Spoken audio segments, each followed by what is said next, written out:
फिथाइ खादों लोगोसे फैसा खामायगासिनो दङ जोङो सासे हाउसवाइफ जोङो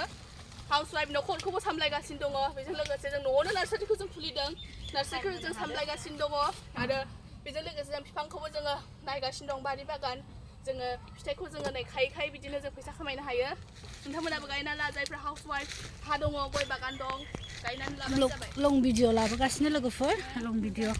फिथाइ थानायनि जोङो बेबायदिनो मोनसे टिप्सखौ होलांबाय थागोन नोंथांमोननोहाय नै बेयो जाहैबाय माबा नैबेयो जाहैबाय नै रेड कालार नुवासै दा आं खानानै देखायनो रेड कालार बेयो ओरैबायदि मोजां मोनबाय नै गोलाव गिदिर जि थाम्फै दङ खागासिनो जोङो लोगोफोर जोङो गासिबो टिम मोनसे बुरजा लानानै खाबाय जोङो 6 जन दङ खाख'नो हाला नालाय नै बेफोरो मोनबा